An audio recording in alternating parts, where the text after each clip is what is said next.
A Midvale family is extremely upset with the city after their father's grave was not filled in for nearly 3 days after his funeral. Fox 13 News reporter Spencer Joseph spoke with them and the city today, which admits it made a very big mistake.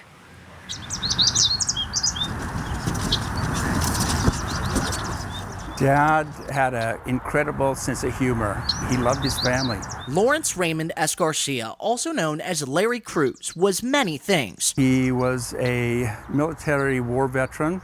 He served in Korea and Vietnam.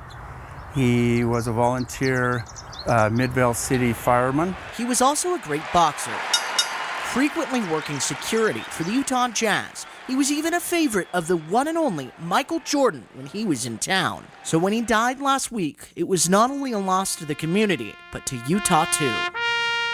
He was set to be buried at the Midvale Cemetery. He's lived in Midvale for over 50 years. This was his home. But this wasn't even the beginning of the hurt. A few family members, my wife and I, came to see Dad again about 3 hours after the service that he had still not been taken care of. We then came back about 9 o'clock.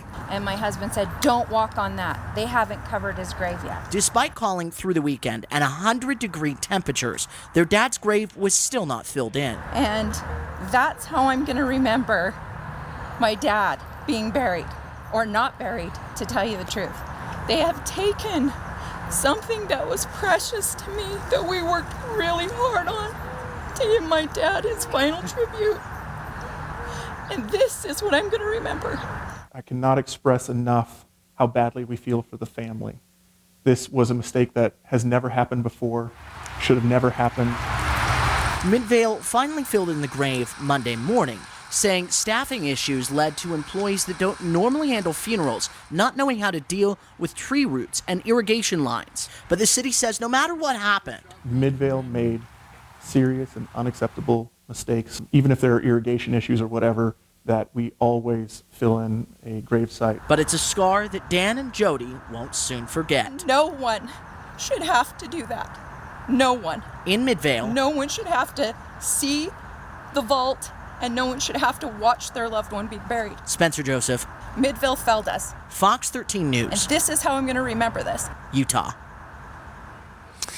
The city is already working on reimbursing the family for the grave opening and closing fees and hopes to sit down with them soon to express their deepest apologies for what happened.